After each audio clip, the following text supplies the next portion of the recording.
My name is Danielle Carter. I'm 26 years old and I almost died on Christmas Eve while my family accused me of faking it. That night, the house was glowing with holiday lights. The table was set, the air smelled of roast turkey and cinnamon. Everyone was laughing, passing dishes, clinking glasses. I tried to smile, but every breath felt like my chest was locked in a vice. "Danielle, stop fidgeting," my mother. Michelle hissed across the table, her lipstick-perfect smile never breaking. "You're making people uncomfortable." I pressed my hand to my ribs. The stabbing pain had been building for days. "Mom." My voice cracked. I can't breathe. My sister Tiffany rolled her eyes so hard I thought they might stick. "Here we go again," she muttered loud enough for the whole table to hear. "Drama, Danielle. Can't let anyone else have the spotlight for one night." I tried to answer, but the words caught in my throat. The edges of the room blurred. When I pushed back my chair, my legs gave out. Plates crashed, glasses shattered. I collapsed on the tile, gasping. Danielle, Mom's heels clicked toward me. But instead of kneeling, instead of reaching out, she folded her arms. "Get up. This is ridiculous." "Seriously?" Tiffany's laugh was sharp. "We're in the middle of dinner. You couldn't wait to pull this stunt." Their voices seemed far away, muffled. My lungs refused to fill. I clawed at the floor, terrified. And then Justin, my brother-in-law, dropped beside me. His face was pale. "She's not pretending. She's blue. Call 911. Mom's reply was instant, furious. "Justin, don't encourage her. She's done this before." But Justin already had his phone out. "She's not breathing." "Michelle." His shout cut through the chaos. "Send an ambulance now." The last thing I saw was the paramedics bursting through the door, their voices urgent. "We've got a critical patient, get the stretcher now." And just like that, everything went black. When I was a kid, I thought every family worked this way, that pain was something you swallowed, that crying meant weakness, that being sick made you unworthy of love. My father died in a car accident when I was 6. I don't remember much about him, just the warmth of his laugh and the way he'd lift me onto his shoulders. After he was gone, our house grew quiet, then rigid. My mother, Michelle, ran it like her boutique, polished on the outside, merciless behind closed doors. "Appearances matter more than feelings," she'd say, tugging a brush through my tangled hair until my scalp burned. "Don't embarrass me." She meant it. Whenever I felt unwell, stomach aches, fevers, the endless little illnesses of childhood, her response was always the same: "You're exaggerating. Stop pretending." The first time I realized my words didn't count was at 9 years old. I had fallen off the monkey bars at school, landing on my wrist with a snap that made me scream. By the time Mom picked me up, my arm was swollen purple. In the car, I cradled it against my chest. "It really hurts, Mom. I think it's broken." She didn't even glance at me. "You wouldn't be crying this much if it were really broken. Stop the theatrics." At home, she handed me the vacuum. "We have guests coming tonight. You'll do your chores first." So I vacuumed, tears streaming down my face, while Tiffany, 2 years older, always perfect in Mom's eyes, stood in the doorway smirking. "Drama queen," she sang, rolling the word on her tongue like candy. Only after the guests left did Mom finally drive me to urgent care. The X-ray confirmed what I'd said hours earlier: a clean fracture. The doctor asked gently, "How long has it been like this?" I looked at Mom before answering. She cut in smoothly. "Oh, she just fell an hour ago. She's very sensitive." The lie settled like cement. The doctor nodded, scribbled on his clipboard, and the truth, my truth, vanished into silence. From then on, Tiffany picked up Mom's tone, repeating it like scripture. If I got the flu, she'd laugh, "Danielle's dying again." If I twisted my ankle, she'd mimic a limp until I begged her to stop. Mom never corrected her. She just tightened the rules: don't cry, don't complain, don't make a scene. The result was simple. I stopped telling them when I hurt. At school, I learned to plaster on a smile. At home, I shrank smaller and smaller, convinced that maybe they were right. Maybe I was too dramatic. Maybe pain was something other people got to feel. But at night, alone in my room, I would curl up under the covers, clutching the aching parts of myself and whispering, "You're not pretending. You're real. You know your body." It was the only place I allowed myself to believe it. By the time I hit high school, I had mastered silence. If I felt dizzy during gym, I pushed harder. If I had migraines so sharp they blurred my vision, I locked myself in the bathroom until they passed. At home, weakness was ammunition, and Tiffany never missed a chance to fire. "Mom, Danielle says she's sick again." She'd tattle with a smirk. "Should I call the paramedics?" They would both laugh like it was the funniest joke in the world. I counted the days until graduation, convinced freedom was somewhere beyond our front door. When I finally left for college in Dallas, it was like stepping into sunlight after years in a locked attic. My roommate Hannah noticed things instantly, the way I winced climbing stairs, the way I rubbed my temples when the migraines hit. One night she found me curled on the dorm floor, clutching my stomach. "Oh my God, Danielle, are you okay?" I braced for the familiar ridicule. "I'll be fine. It's not a big deal." She shook her head. "Not a big deal? You're pale. We're going to the campus clinic." The words stunned me. "We're going. Not stop pretending. Not you're exaggerating." She believed me. At the clinic, the nurse confirmed what I'd suspected: a stomach ulcer from years of stress. Simple medical fact. I wasn't crazy. I wasn't dramatic. I was sick. And someone took it seriously. That night, Hannah bought me ginger tea and sat cross-legged on my bed. "You have to stop minimizing everything," she said. "Your pain is real. You matter." It was the first time anyone had said those words aloud. They cracked something open in me, a part of myself I'd buried long ago. College became a period of slow repair. I studied business, joined a photography club, worked part-time in a cafe. For the first time, I had friends who noticed when I wasn't okay and cared enough to ask. But the ghosts of home still followed me.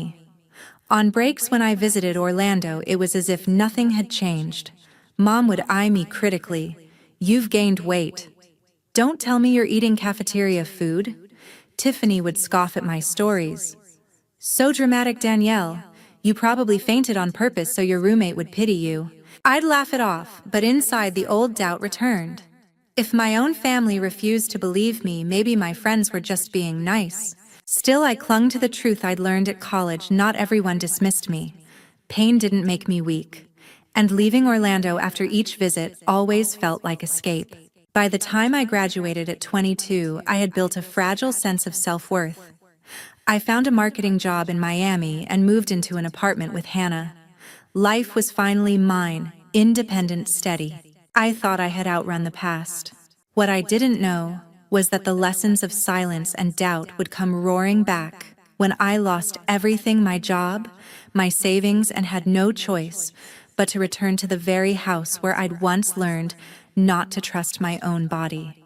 At 25, I thought I had it figured out. A steady marketing job in Miami, a tiny but bright apartment, late-night talks with Hannah that felt like family. For the first time, I was living, not just surviving. Then, the company downsized. In one meeting, my position vanished along with my paycheck. The savings I'd built drained in months: rent, bills, groceries.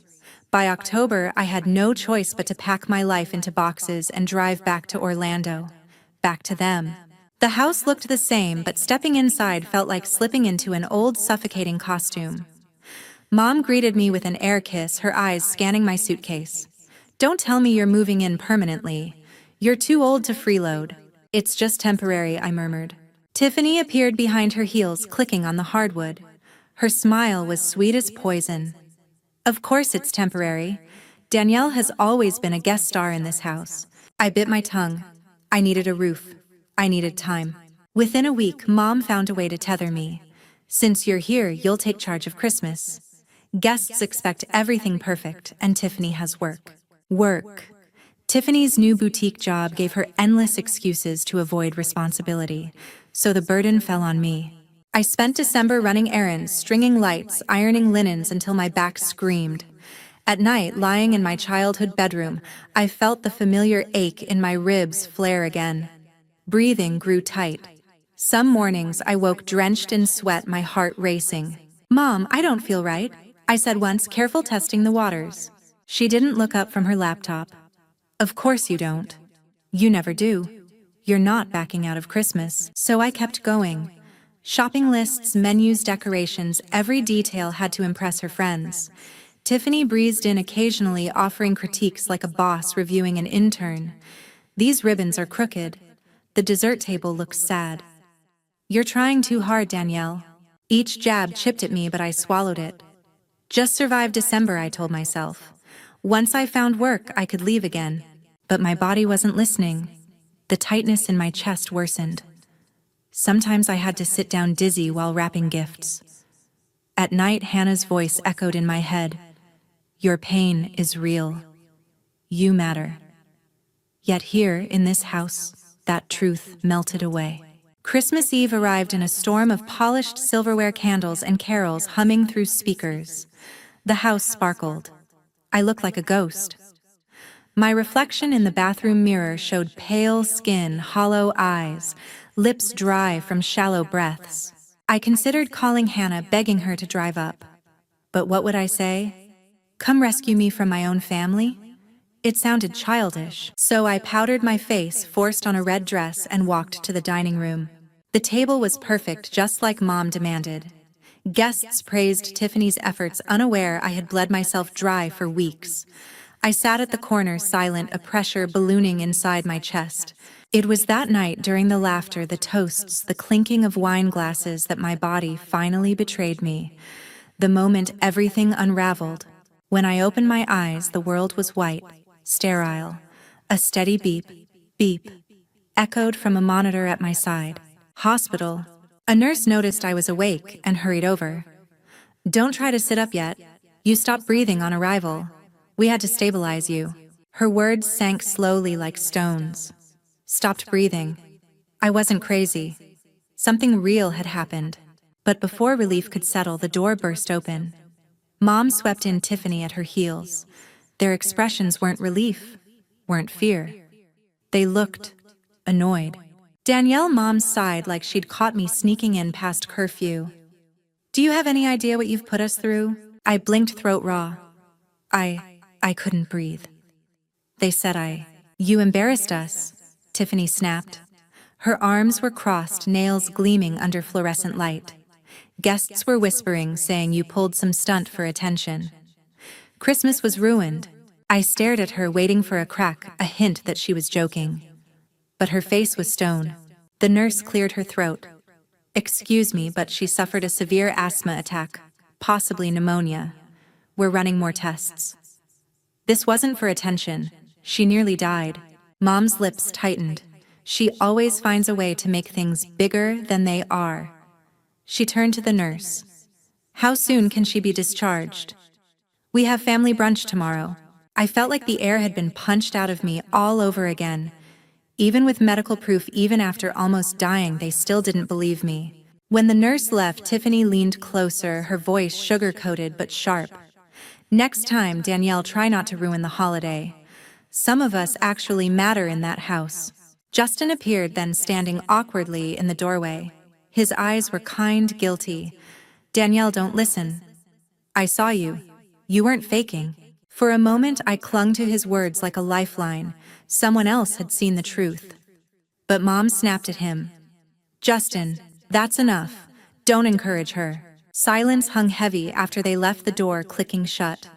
I lay there staring at the ceiling, a foe tugging at my arm, heart hammering.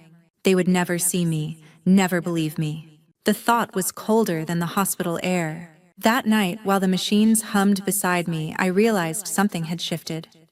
Their disbelief wasn't just cruel, it was dangerous. Because if I kept relying on them, one day I wouldn't wake up at all. I was discharged 2 days later, weaker but alive. Mom didn't pick me up. Justin did. He carried my bag silently, his jaw tight.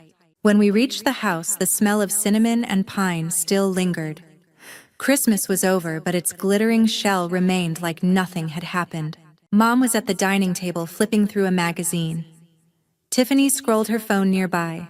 Neither looked up. I cleared my throat. "The doctor said I need rest. I can't keep doing all the chores. Mom turned a page. Then maybe don't dramatize everything. You're fine. The heat rose in my chest, not sickness this time, but fury. For 25 years I had swallowed their disbelief, bent myself small, prayed for scraps of kindness. But lying in that hospital bed, I realized surviving them was killing me. I placed the hospital bracelet on the table in front of her. The plastic tag glared under the light, my name printed in black ink. This says otherwise. I stopped breathing. That's not drama. That's real. Tiffany rolled her eyes. Oh, here we go again. Always the victim. No, I said, my voice steady for once. Not anymore. I'm done letting you decide what's real. I'm done begging you to care.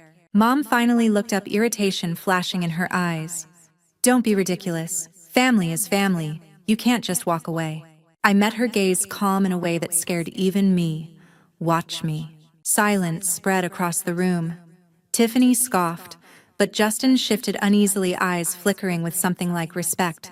That night, I packed quietly. No ceremony, no goodbyes. Just folded clothes, zipped bags, and a heart that felt bruised, but resolute. Before dawn, I wheeled my suitcase out the front door. The cold air hit my lungs sharp and clean, as if the world itself exhaled with me. I didn't know exactly where I was going, maybe back to Miami, maybe to Hannah's couch. But I knew where I wasn't staying. For the first time, leaving didn't feel like running away. It felt like survival. And this time, I wasn't coming back. I didn't slam the door when I left. I didn't scream or cry. I simply walked away, suitcase rolling behind me like a shadow I was finally allowed to release. Hannah opened her apartment door in Miami with wide eyes and outstretched arms. "You look like hell," she whispered, then pulled me into a hug so tight I nearly collapsed. For the first time in weeks, I let myself sob. Not the quiet, hidden tears I'd mastered as a child, but heavy, shaking cries that racked my chest. Hannah didn't flinch. She held me until the storm passed. Recovery was slow. My lungs needed time, and so did my heart.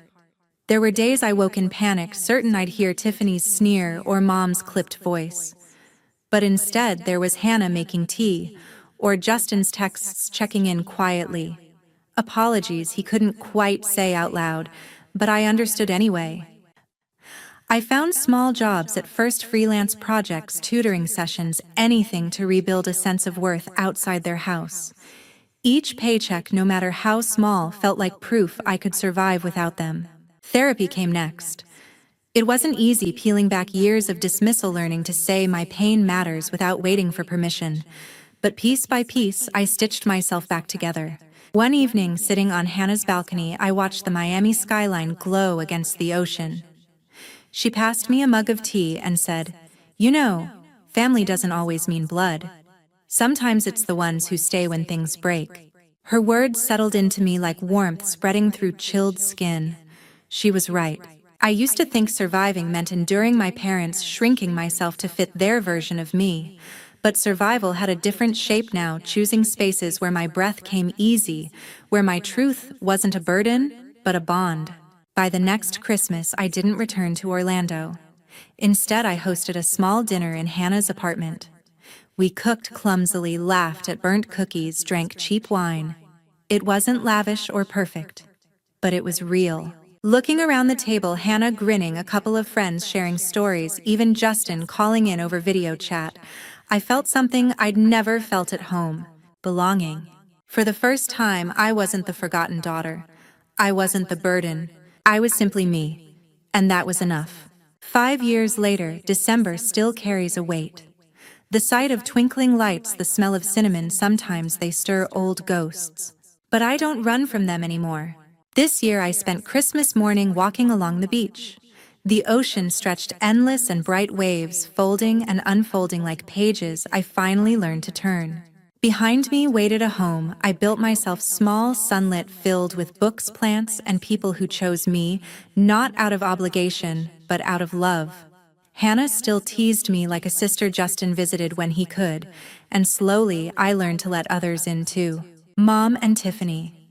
We haven't spoken in years. Sometimes a part of me aches at that silence, but then I remember, Silence is kinder than their denial ever was. For so long I believed family was something fixed, unchangeable, a debt I had to keep paying no matter the cost. But survival taught me something else. Family can be redefined. It can be chosen. When I left that house, I thought I was walking away from everything. Now I know I was walking toward myself. And this life, fragile and imperfect as it is, finally feels like mine. That's my story. I spent years begging for love in a house that only gave me doubt.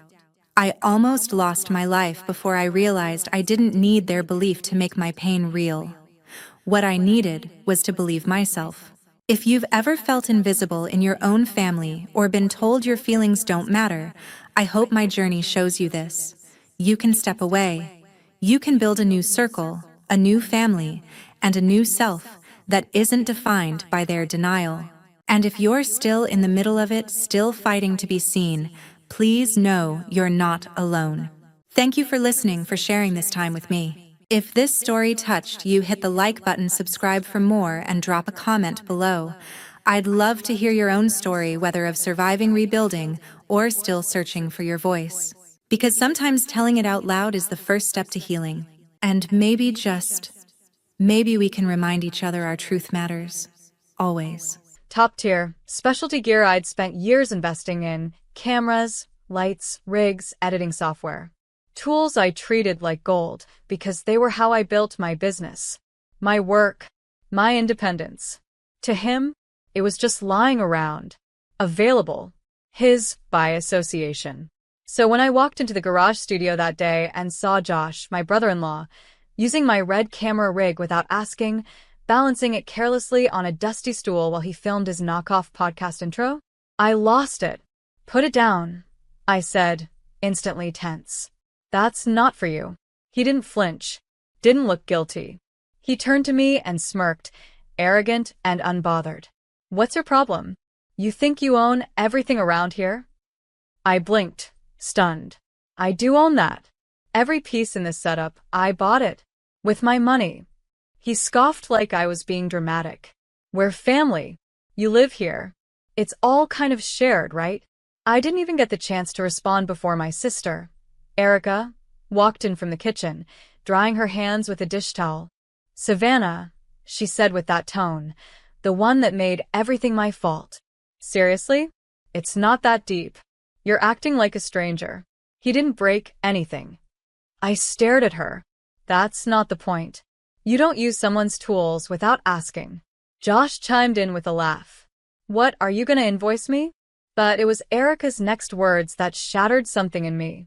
"Look, you're not exactly irreplaceable. Chill." The silence after that was sharp. Not because it was loud, but because it confirmed what I'd been trying to deny for months. They didn't respect me. They didn't value me. They saw me and all I brought as background noise. The free gear. The free rent. The free help on their channel when they begged me to just check the lighting or edit one more clip. And when I set a boundary, I was a problem. That night, I didn't argue. I didn't slam doors or demand apologies. I just waited until they went asleep. Then I drove across town to my storage unit, the one neither of them knew existed, and started organizing what was coming home. Serial numbers, purchase receipts, backup drives. Everything was cataloged. Because I didn't just buy the gear. I bought control. And if they thought I was overreacting, they were about to learn the difference between sharing space and owning the foundation it was built on. I removed everything I had contributed to their studio. Lights, cables, memory cards, my main editing laptop, licensing keys, audio panels, even the boom arm Josh had broken and I'd repaired quietly. But I didn't leave it empty. What I left behind was even more damaging. A series of perfectly labeled folders on their desktop. Old emails, partnership contracts signed under my name, unpaid tax filings. All of it in one place. They thought I was being petty, but I was being thorough.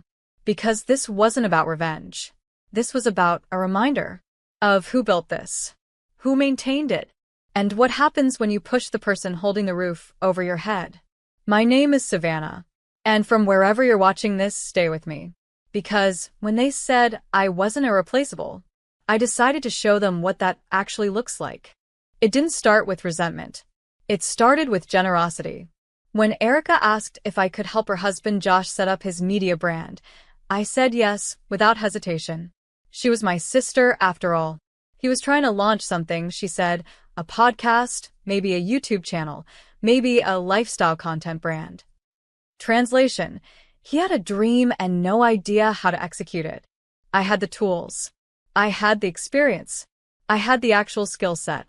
So I offered my cameras, my lights, my editing software, not as a loan, as a show of support. And in the beginning it felt good. Like I was part of something. We filmed their intro together. I helped build their logo. Even designed their thumbnail templates. When Erica asked me to help edit a batch of videos before a brand deadline, I stayed up till 4 a.m. for 3 nights in a row. I didn't ask for credit. I didn't ask for payment. Because I thought this is what family does. They show up. So I kept showing up. Until one day I noticed something strange. On their website's New About Us page, I wasn't mentioned. Not once. Josh wrote that he built the studio from the ground up with nothing but vision and hustle. Vision, sure. Hustle? Maybe. But equipment, software licenses, connections? All mine. Still, I let it slide. When they got their first sponsorship deal, I celebrated with them.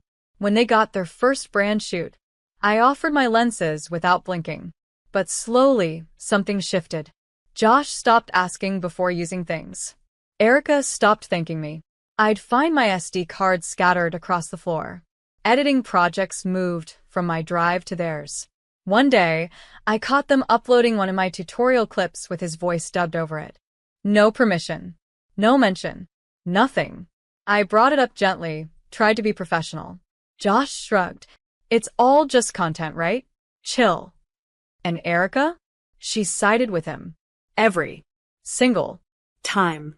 When I expressed concerns, she accused me of being territorial. When I asked for some formal boundaries, she said, "You're making this weird. We're family."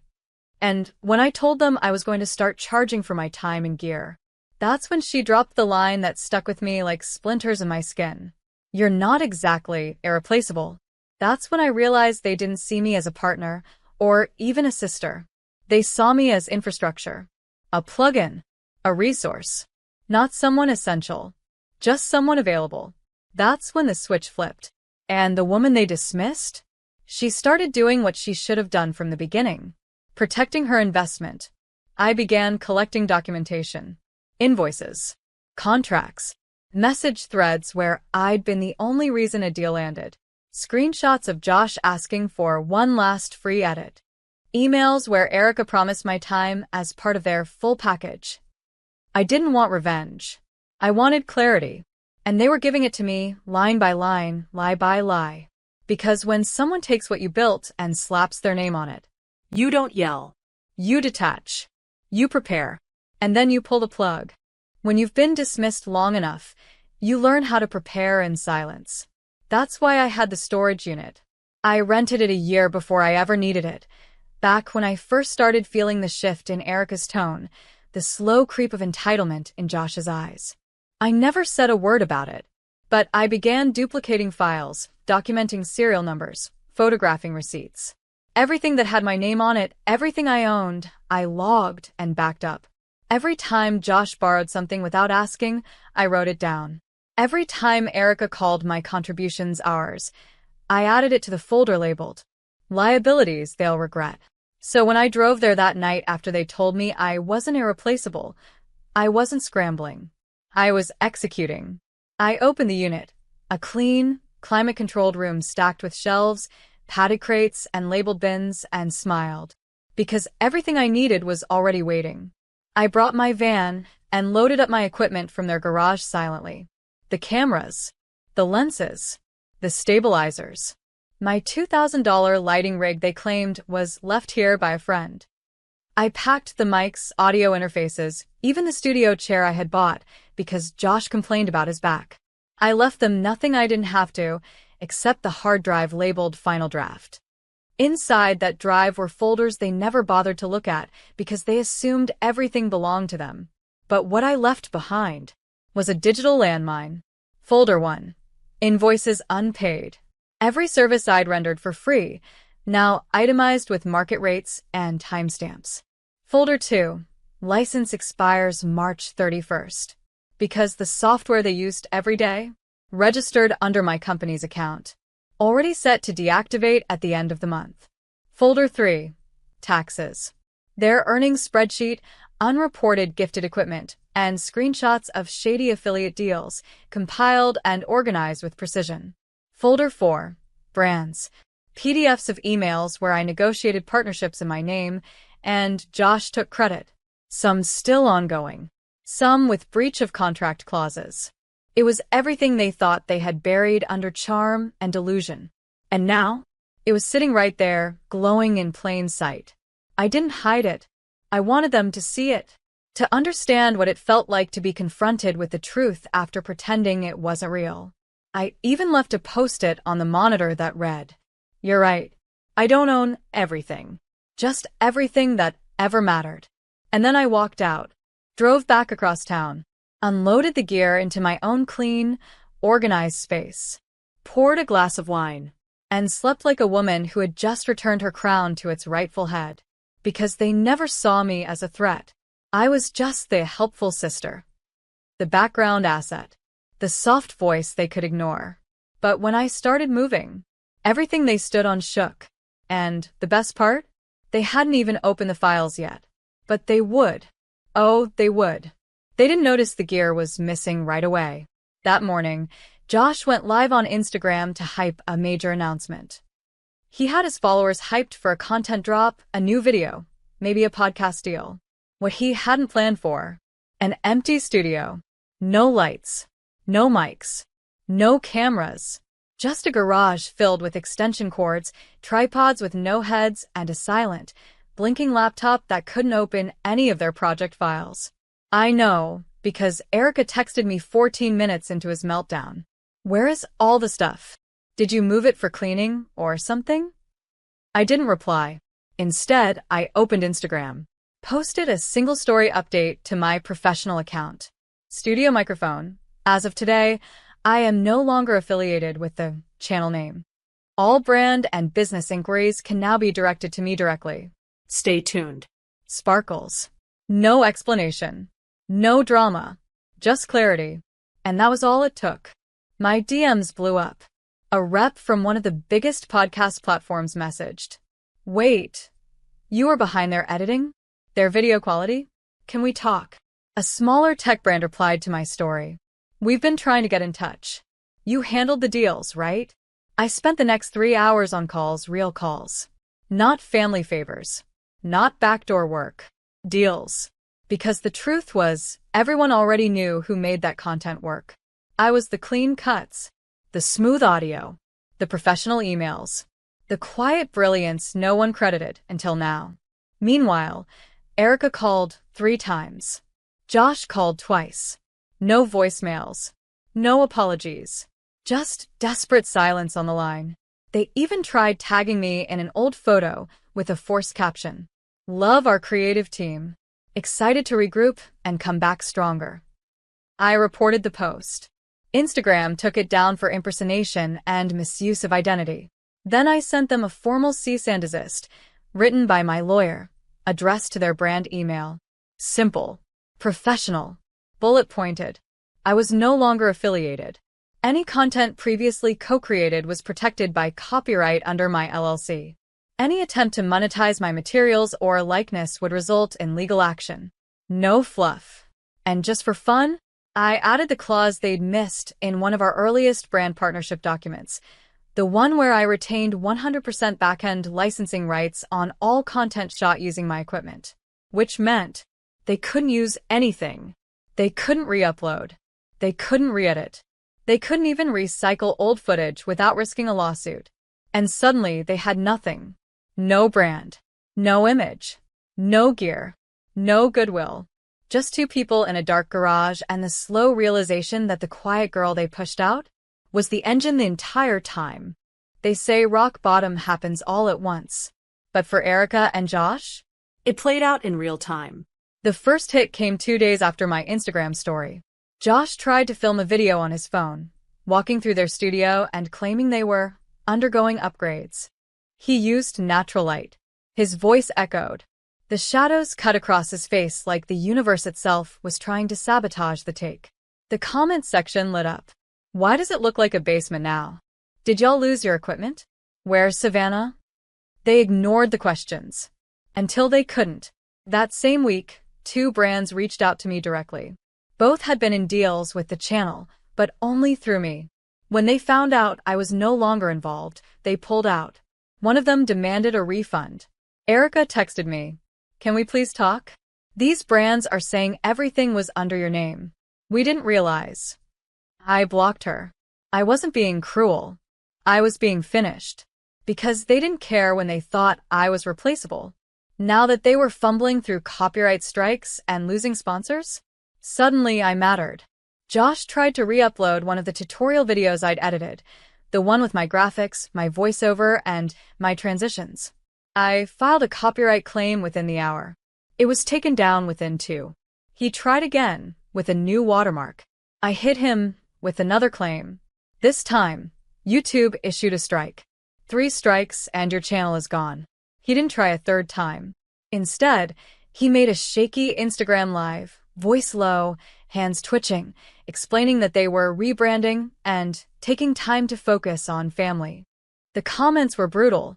Translation: You lost your editor. Should have paid Savannah.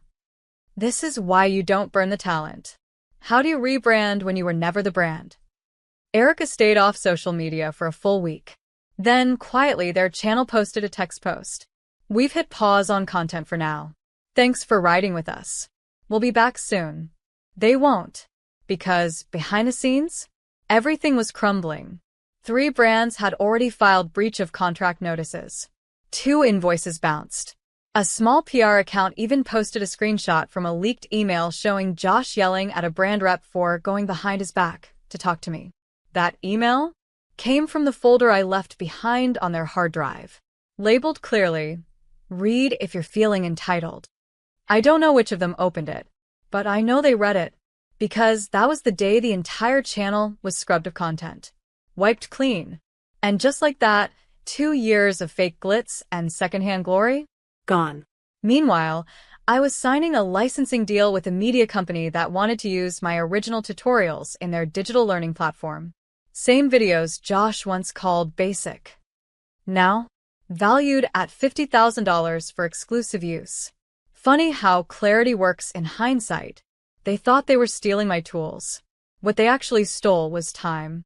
And I took it back frame by frame, file by file. And now, they couldn't record a sentence without me. Couldn't light a shot without looking like amateurs. Couldn't rebuild their brand without facing the shadow of the woman they underestimated. And that shadow was now the main character. The storm they were afraid of was the one they created. They just never thought it would arrive in the form of an envelope, or an email, or a formal audit request. See, when I left behind those labeled folders on their desktop, I wasn't being dramatic. I was giving them a grace period, a chance to own their mess. They didn't, so I passed it to someone who would. Using an anonymous email account, I forwarded the folder titled Taxes and Partnerships to 2 addresses. The IRS tip line, a corporate compliance officer from a brand they faked invoices with. It took less than a week. Josh's inbox lit up first, flagged emails, urgent notifications, request for tax documentation for 2021, 2022, and the current quarter. Erica's phone buzzed nonstop. They were officially being investigated for unreported income, fraudulent deductions, and illegal use of personal equipment claimed as business-owned. Equipment like mine, which I'd already reclaimed, and documented as not business property. I sat at my kitchen counter, scrolling through screenshots people started sending me. "Girl, is this about your sister? Check Reddit. Did you see this thread on creator scams? Their tax drama is all over now." Some anonymous account, probably a disgruntled intern or ex-sponsor, had leaked DMs, voice messages, and emails from their old partnership portal. Josh demanding free products. Erica pretending to be their content manager, me.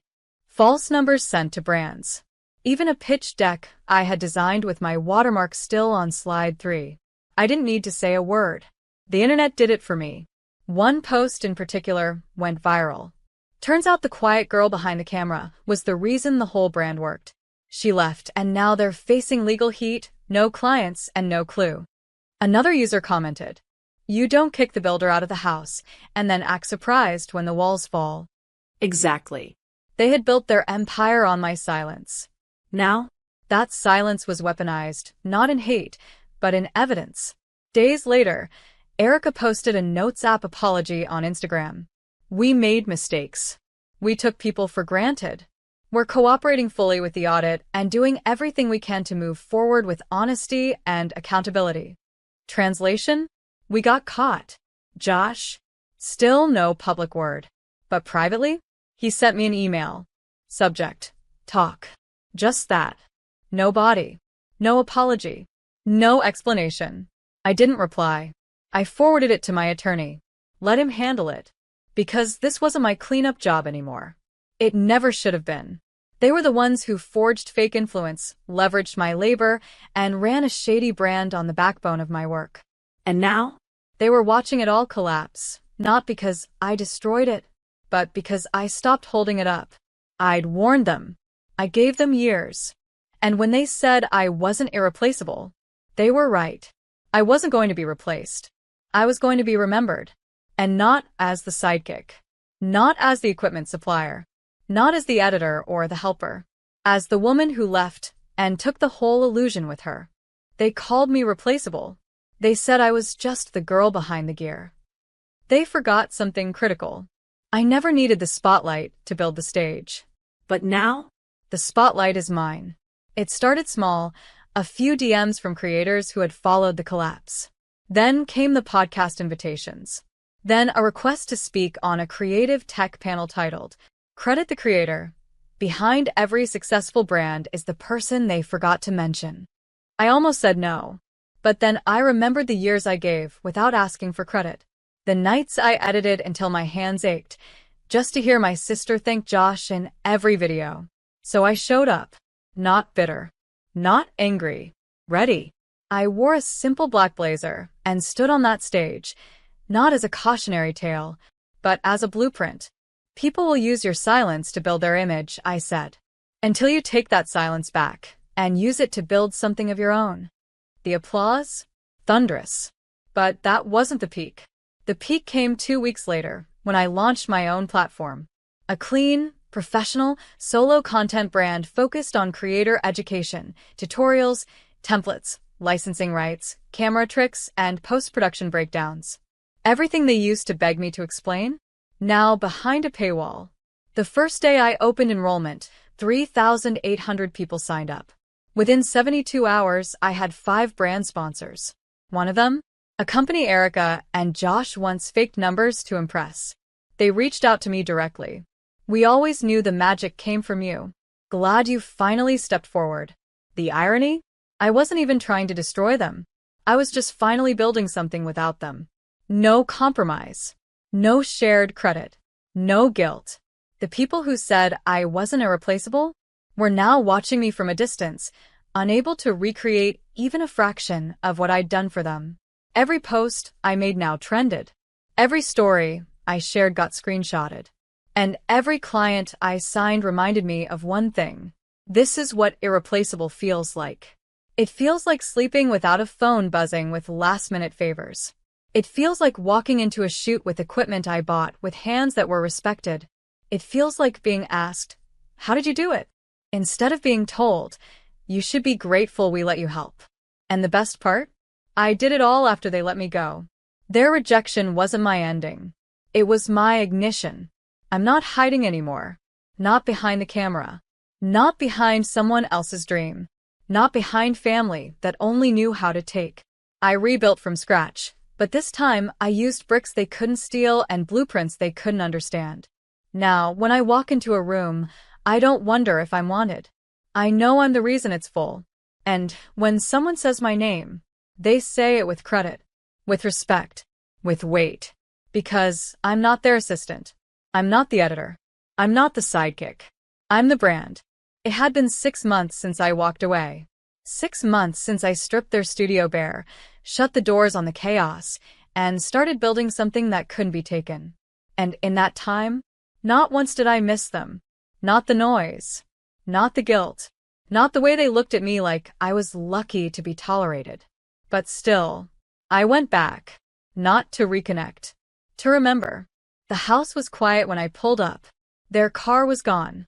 The porch light flickered, a dull reminder that no one had maintained anything since the glue holding it all together had left. I let myself in with the spare key I knew they'd never bother changing. The garage was almost untouched. Same scuffed walls, same workbench with a coffee stain. But the shelf where all my gear used to sit? Empty. What remained was a box in the corner. Cardboard, dusty. Written across the top in marker. Save. Old stuff. I opened it slowly. Inside was a random mix of items. A broken tripod leg. A scratched lens cap. Some tangled cords. And sitting at the bottom, a small photo print, a still from one of our first shoots. It was me, adjusting a light while Josh posed. Uncredited. Of course. I held it for a second. Not out of nostalgia. Out of clarity. Because even in that photo, I looked like I didn't belong. Not because I wasn't supposed to be there, but because I was always meant to be somewhere else. I stood up, placed the picture on the empty shelf where my camera once sat, and pulled one final item from my coat pocket. A USB drive. I plugged it into their dusty, blinking laptop and uploaded one file. Just a short video. Black screen. White text. 14 seconds long. It read. What I took were my things. What I left was the truth. Build what you want. Just know, it'll never stand on the shoulders you broke. I ejected the drive, left it on the keyboard, and walked out. No drama. No explosion. Just wait. Because revenge doesn't always need to be loud. Sometimes it's the silence that screams. I never heard from them after that. Not directly, anyway. But weeks later, someone sent me a screenshot, a comment Erica had left on a creator's YouTube video. Give credit to the ones behind the scenes. Trust me, they matter more than you think. Was it for show? Maybe. But that wasn't my concern anymore. I had my own projects now. Glowed, my education platform, had reached 75,000 users. I was speaking on a creator ethics panel in LA next month. I signed my first book deal, title pending, but the working draft said, "You think you own everything?" And other lies they tell you when they fear your power. And me? I sleep easy. Because what I left behind wasn't just missing equipment or cold silence. It was a message that if you build your world on the back of someone else's talent, if you take, mock, erase, and betray, and call it collaboration, the day they leave, you don't just lose a resource. You lose your foundation. And when that foundation was a woman like me, you lose everything. They thought I walked out empty-handed, but I took everything that mattered and left them with the one thing they never gave me, the truth.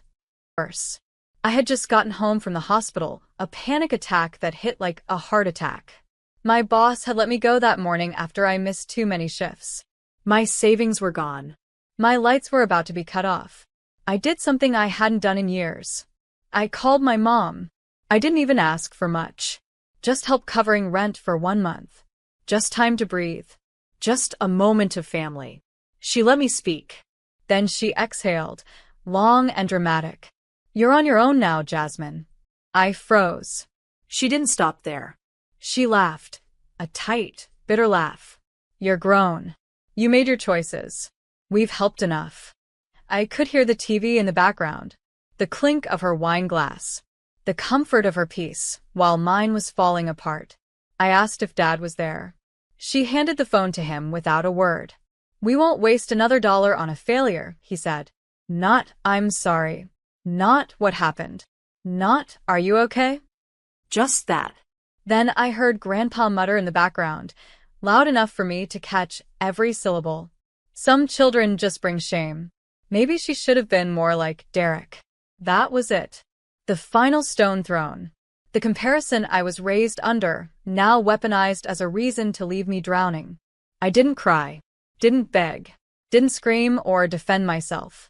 I just said, okay, and hung up. I turned off my phone, packed a backpack, and left the apartment that night with nothing but a hoodie, a laptop, and the quietest anger I've ever known. Not rage, not revenge, something colder. A promise I whispered into the dark. You will never have another chance to throw me away. I stayed on my best friend's couch for the first month, got a gig washing dishes at a food truck, started teaching myself UX design late at night when the city was quiet and no one was watching. I didn't tell anyone, didn't post on social media, Didn't update my family. I let them believe I disappeared, that I failed, because if that's what they needed to feel better, Fine. let them write their story. I was already building mine. In silence, in shadows, in power. My name is Jasmine, and from wherever you're watching this, stay with me. Because when they said I was on my own, they were right. But they never imagined who I'd become with no one left to save me but me. And they definitely didn't expect that one day they'd come begging to the daughter they abandoned. I wasn't surprised when they cut me off. Not really. Because the truth is, I'd been disappearing in that house for years. Growing up, our family had a son. His name was Derek. My younger brother. The golden one. From the moment he could walk, they told him he was brilliant, gifted, destined for something great. From the moment I could walk, they told me to make room for him. Let Derek go first. Don't outshine your brother. Why can't you be more like him? Even my childhood report cards, straight A's, honor roll, art awards, were met with polite nods. Maybe a good job. But when Derek got a C+ in math, it was a family emergency. Tutors. Tears. Full-blown intervention. And yet, I loved him. That's the sickest part of it all. I loved my little brother. I defended him, covered for him when he wrecked Dad's car at 17, helped him study for his SATs, co-signed on his first apartment lease when he forgot to tell anyone his credit was trash. And through it all, I stayed quiet. Because that's what forgotten daughters do. We convince ourselves that being useful is the same as being loved. Even when I was working 2 jobs and taking night classes, I never asked for help. I didn't want to be a burden. Not like they said I was. But when I finally did fall, when anxiety turned to panic attacks, when I couldn't afford rent, when my job let me go, I thought, maybe now, maybe they'll show up. I was wrong. Instead, they took that moment, my lowest point, and used it to confirm what they had always believed. That I was the family failure. That I didn't matter. That the one who held them together in silence didn't deserve saving. It hurt, but it also freed me. Because I stopped pretending. Stopped hoping. Stopped trying to earn what should have been given freely. Love. Support. A place. They treated me like a ghost, so I let them live in the haunted house they built without me. And while they continued pouring all their money, energy, and worship into Derek's dream life, I was quietly building mine from rubble. That's the thing about exile. You can let it break you, or you can let it build you. And I chose the latter. I found a cheap therapist who met me at odd hours. I enrolled in a free coding bootcamp online. I learned how to design wireframes, build mobile prototypes, pitch myself to clients, all while working part-time and eating instant noodles. No applause, no support, but finally no comparison. And day by day, gig by gig, I felt myself coming back, not as their daughter, as my own person, one who didn't need their permission to exist, or their praise to matter. And the best part? They never even saw it coming. Because while they were busy polishing their golden son's future, they didn't notice the girl they threw away was becoming the one thing they'd never be able to replace. There's a strange kind of power in being invisible. Once you realize no one's watching, you stop performing. And that's exactly how I rebuilt my life. In silence. I started small, washing dishes at a 24-hour diner. It wasn't glamorous, but it gave me something steady, predictable. Humble work, honest money. I spent my nights smelling like fryer oil, my fingertips raw from scrubbing pans. But in the early mornings, when the city was still quiet and the sky was just beginning to change color, I opened my laptop. I had a goal: learn enough UX design and front-end development to land my first client within 6 months. It didn't matter that I had no degree in tech. Didn't matter that I didn't have a fancy laptop. Didn't matter that I was still sleeping on a borrowed futon in my friend Asha's spare room. What mattered was, I was done waiting for rescue. I built a portfolio out of imaginary companies, made prototypes for non-existent apps, redesigned real websites just to prove I could. I posted my work on freelancer sites, offering discounts so low I almost hated myself, but I got my first client, a nutrition coach who needed a landing page. $75. 2 days of work. I cried when I got the payment confirmation. Not because of the money, because it was mine. Earned without begging, without shame. It was the beginning of something I never had before, self-worth that didn't depend on anyone else. A few months later, I landed a retainer gig with a small business owner. Then another. Then another. Word spread in quiet corners of the internet, not viral, not flashy. Just whispers. She's fast. She listens. She delivers. Eventually, I had enough to move out of Asha's place. I rented a small studio, nothing fancy, but it was mine. I painted the walls myself, bought a second-hand desk and a used espresso machine, lit a candle on the first night and whispered, "This is your second life. Make it better than the first." And I did. Within 2 years, I was running a small design agency from my apartment. Just me and 2 part-time freelancers I hired from the same forums I once begged for gigs on. I never posted pictures, never announced milestones, never let my family know what I was doing, because I didn't need applause. I needed peace. I kept my head down, stayed in my lane, built a reputation based on reliability and clean work. But every now and then, I checked their social media. Derek was still the golden boy. My parents still posted family dinners, birthday parties, all without me. Their captions full of praise for him. Our future, they called him. I didn't feel jealous. I felt free. Because I wasn't in those pictures for a reason. And that reason was the very thing that gave me room to rise. They pushed me out. And I used that space to build a life they'd never be able to access, no matter how much they knocked. And I didn't realize just how far I'd come until the day their world fell apart. It started with a headline. I was on my 3rd client call of the day, sipping lukewarm coffee, finalizing a prototype, when a Slack message from my assistant popped up. "Hey, isn't this your brother?" She included a link. Local news. Nothing flashy. Just a stark, clinical headline. Tech consultant arrested for wire fraud, money laundering in ongoing federal investigation. My stomach dropped. I clicked it. And there it was. His name. Derek J. Mercer. My brother. Smiling in a blurry booking photo, like he didn't realize the world was already catching fire behind him. $1.4 million. That's what he was accused of embezzling from small tech startups, taking investments over promising results and funneling the money through fake shell companies. The perfect son. The one they bet everything on. The one who replaced me. Fraud. Lying. Stealing from people who had trusted him. I sat back in my chair. Not shocked. Stunned. Not because he got caught. I always knew Derek was reckless. But because for once, the world was finally seeing the truth they refused to see. By nightfall, the story spread. 3 clients dropped him publicly. 2 startups he was consulting for issued press releases. A private Facebook group for local tech founders began sharing warning posts, screenshots, horror stories. And then came the avalanche. My phone lit up. Not with congratulations or celebration, but with messages from numbers I hadn't seen in years. My mom, my dad, my grandfather, all texting variations of the same line. "Can we talk? We're going through something."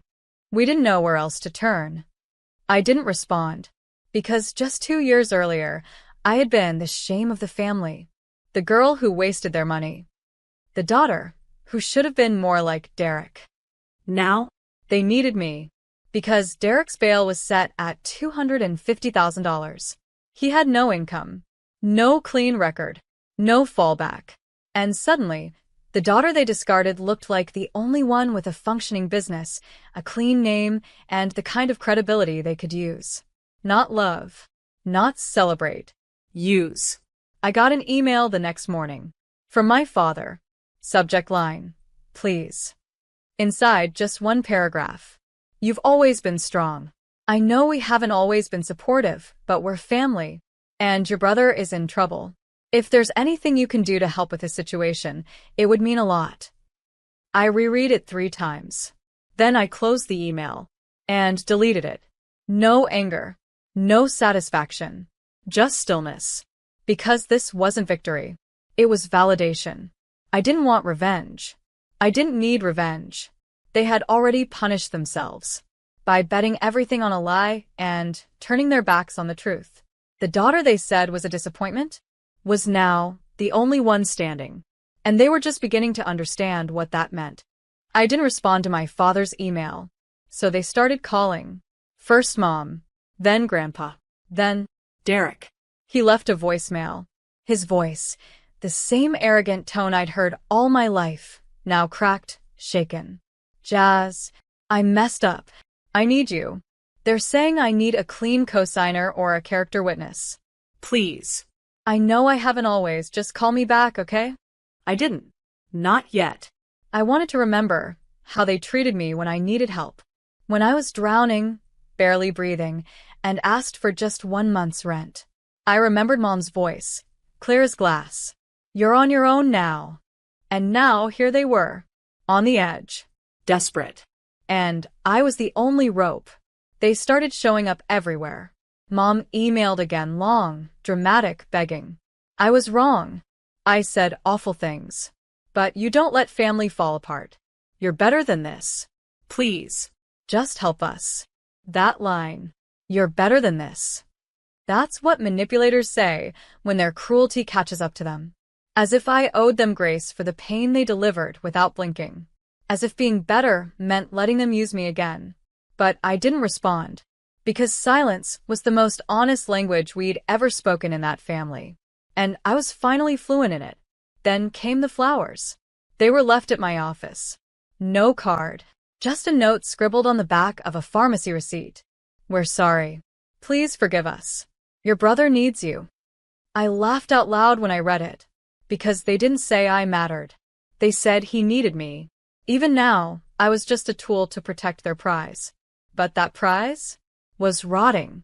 Every day, more press emerged. Leaked texts, emails, statements from former clients. Derek's face became a symbol, not of brilliance, but of betrayal. And suddenly, my name was popping up too. Articles started noting. His sister Jasmine Mercer, a rising UX entrepreneur, has no known involvement.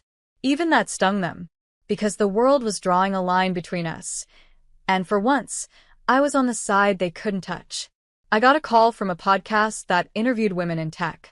They asked if I'd like to tell my story. I said yes. And at the end of that episode, I said, sometimes the people who bury you are the same ones who turn to you when their house burns down. But the truth is, if you didn't matter when they were safe, you don't owe them anything when they're falling. The clip went viral. And suddenly, their inboxes were as full as mine. But not with offers. With judgment. Is this the same daughter you shamed online? How's the golden boy now? Must hurt to watch the one you threw away shine. That week, I received one last email. From Derek. Just 2 words. I'm sorry. I sat with it for a moment. And then I did something I hadn't done in years. I wrote back. But not with what they wanted. They didn't call ahead. They just showed up. I was in my office, reviewing a wireframe with my team, when my receptionist buzzed me. Jasmine? There's a woman and 2 men downstairs. They say they're your family. Should I? I didn't answer right away.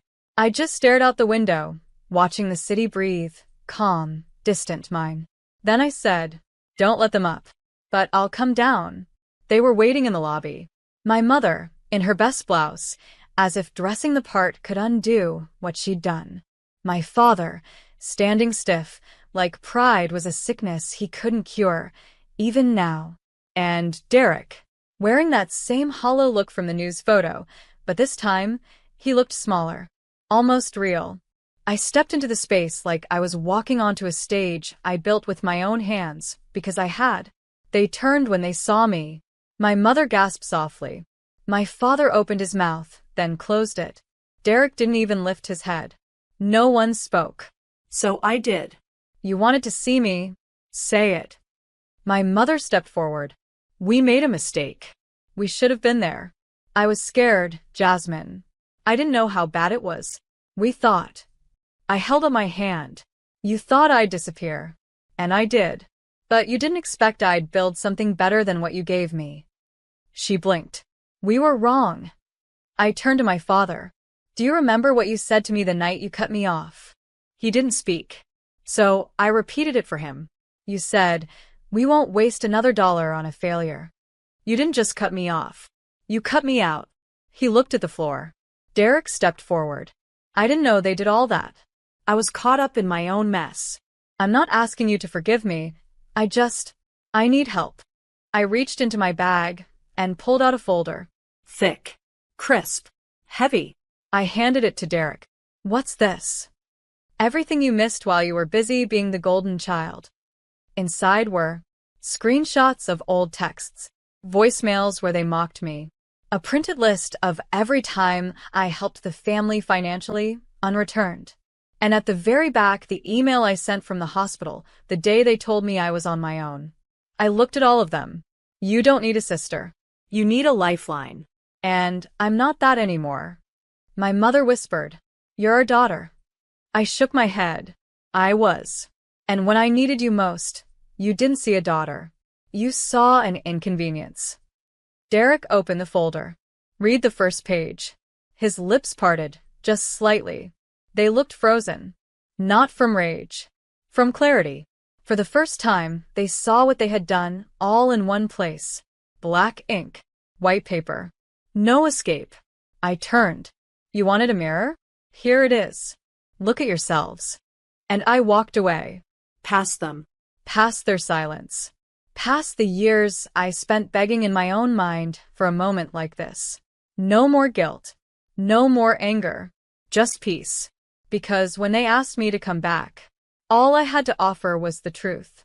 And that was far more than they ever gave me.